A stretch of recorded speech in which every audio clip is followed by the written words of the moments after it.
come in here, they can see an environment that is beautiful, flowers and lawns, etc., etc. But that will call for a greater investment than $1.6 million. Mr. Speaker, let me move quickly to Renewable Energy Sector Development Project, which is the geothermal project in Soufrière. And I know there's a lot of talk going on about renewable energy. There are a lot of gurus out there, Mr. Speaker, who understand it probably more than I do, and who probably have greater answers than I do. And there are people also, Mr. Speaker, who are very energetic in getting it going, who are very confident about that sector and the expectation of the sector in terms of what it can do to reduce costs and to increase productivity in this country. But Mr. Speaker, we in St. Lucia, we did develop and we continue to follow it. We have developed what is called the National Energy Transition Strategy, which more or less speaks to where we should go with energy. Geothermal, solar, wind, and of course a mix of fossil fuel. Because if we truly understand, Mr. Speaker, while we all want to go into renewable energy, we have to make sure that there is something to fall back on if the sun don't shine for 2 weeks. Because when the sun don't shine, your PV system on your rooftop will not produce energy. So we have to make sure that we maintain that balance. We have to make sure that the system is stable. And so while I understand that we want to move quickly, but we have to make sure when we move to ensure that the system is stable and it can provide the energy that we're looking for. So the Renewable Energy Sector Development Project, Mr. Speaker, is really the geothermal project. It's a project costing $21.9 million, which we may never recover.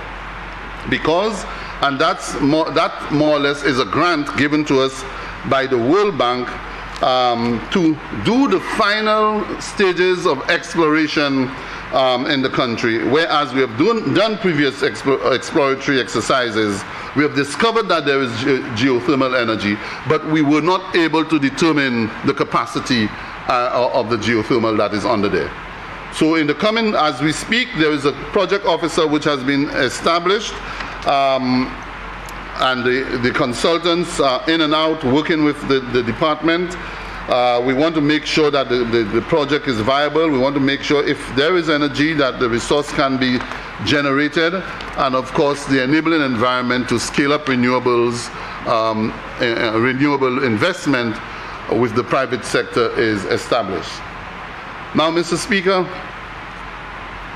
the most critical part of this initiative, Mr. Speaker, is the legislation. The old legislation, Mr. Speaker, recognizes one power producer. One power producer in loose lead. That's the only power producer. The legislation surrounds loose lead. In that, Mr. Speaker, loose lead itself owns the power grid, the poles, the electricity, the lines, etc. So no other person can get onto those poles or do anything because they control it. There is an agreement under the law which ends sometime in 2040 thereabout. So as we speak, Mr. Speaker, we have completed the draft legislation, and we're now going into what I call the final bit of consultation to ensure that all the I's are dotted and the T's crossed, with the hope that we can come to Parliament in June for the passage of the new Electricity Act, which will liberalize that sector.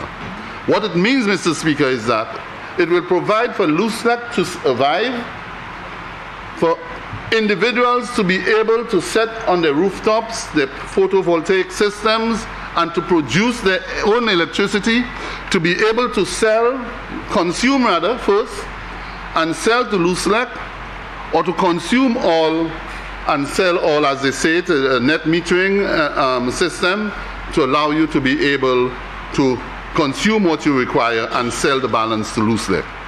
All of these, Mr. Speaker, we need to put together and to ensure that there are regulations controlling and governing this system. It means, Mr. Speaker, with renewable energy, the sector development program, it means that there will be more than one producer, more than one generator.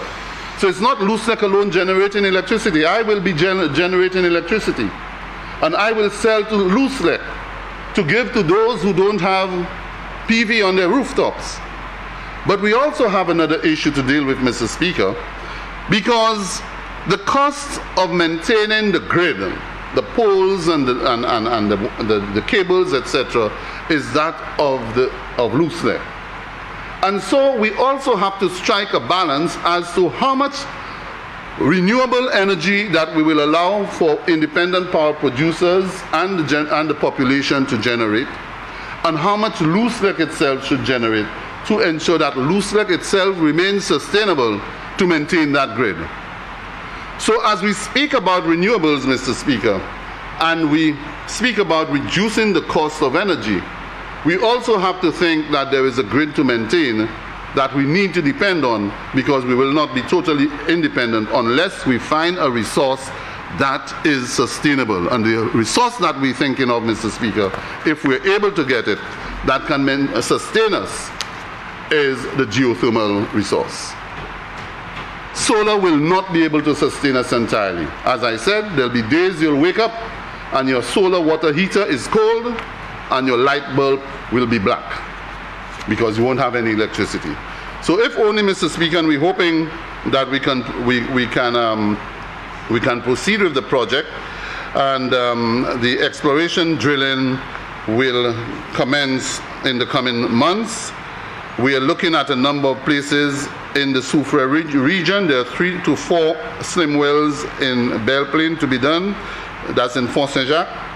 We have done consultation there already, and I'm hoping that the people have bought into the idea. Mont-Lisa is one, that's in Mondesi, and in Saltibus. And this is to access and confirm the viability, as I said, Mr. Speaker, for development of an estimated 30 megawatt geothermal power plant. The other thing that will happen, Mr. Speaker, is that currently, under the arrangement that exists, an individual is able to generate 5 kilowatts of electricity, and a business place is allowed to generate 25 kilowatts. When the renewable energy system comes into place, when people can now go in freely and get their renewables, get their photovoltaic systems, and get their battery storage, and to be able to store power, generate and store power, the Electricity Act will now provide for an increase in the volume of production for you. So whereas we at 5, it may go up to 25 for domestic. I'm not saying that's where it will go, but it may go up to 25, it may go up to 50, it may go up to 100 to the business places. But the whole idea, as I said early on, is to bring about a balance. This, Mr. Speaker, as a consequence, the project has hired an exploration management consultancy firm, US $3.5 million. There's an engagement of civil and infrastructure works contractors, $1.8 million US. And there is a contractor for drilling services, and that is $13.2 million, Mr. Speaker. All of that money, Mr. Speaker, as we speak now, all of that money is really grant funding.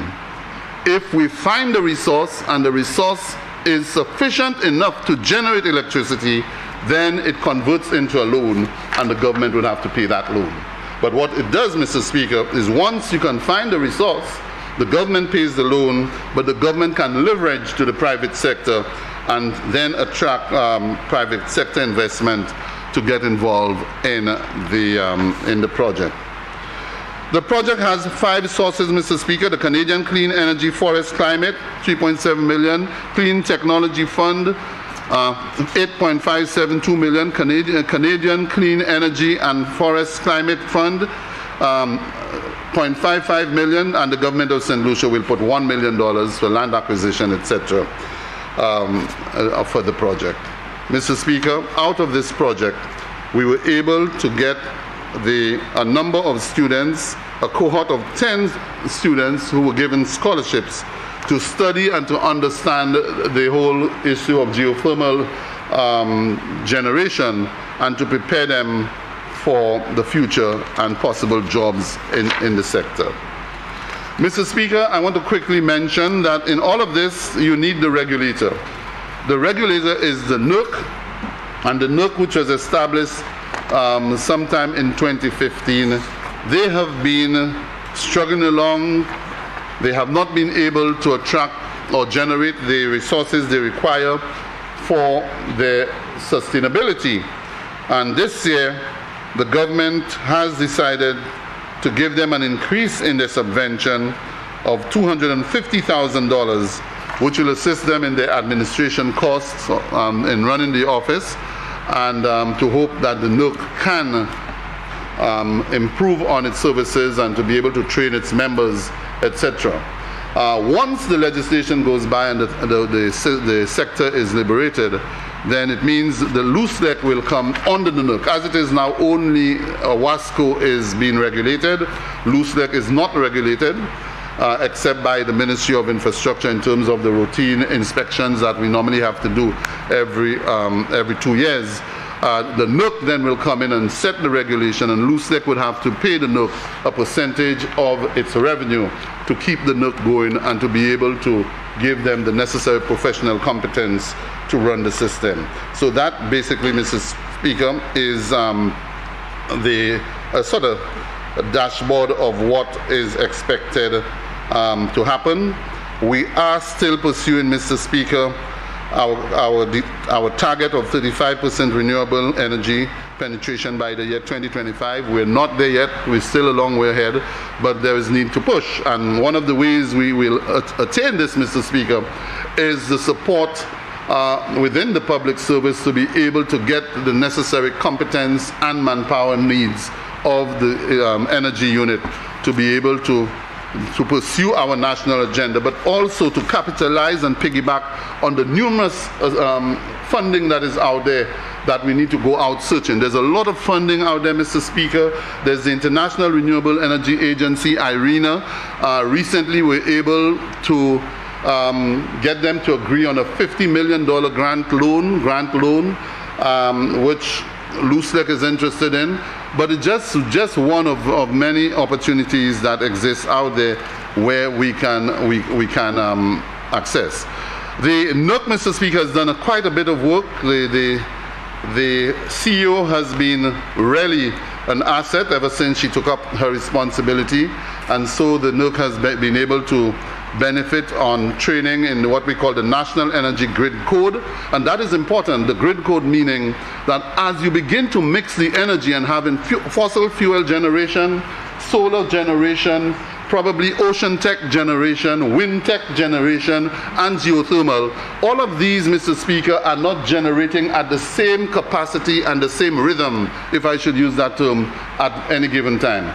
So what you're likely to have, Mr. Speaker, because they're not generating at the same pace, then you'd have instability in the grid, and at your home you'll also have that instability. So you now need to be able to, one, find the details of the technical requirements. So the grid code, Mr. Speaker, is really the code that will tell you what are the technical requirements necessary for you to participate in the national grid, in terms of connecting to and using the grid to ensure that there is stability. So they have done quite a bit of work in that area, Mr. Speaker, and I must commend the Chief Executive Officer and the NERC, the board of the Commission, for the work they have done.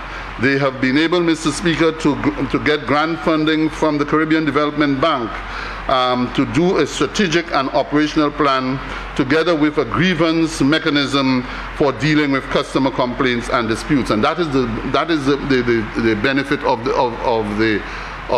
the renewable energy system. The regulator would be able to put those structures in place and to ensure that persons who have complaints can report and get their complaints dealt with. And so, Mr. Speaker, in an attempt to speed up, I'll skip a few things. We, again, through the NERC, they have been able to also get assistance in dealing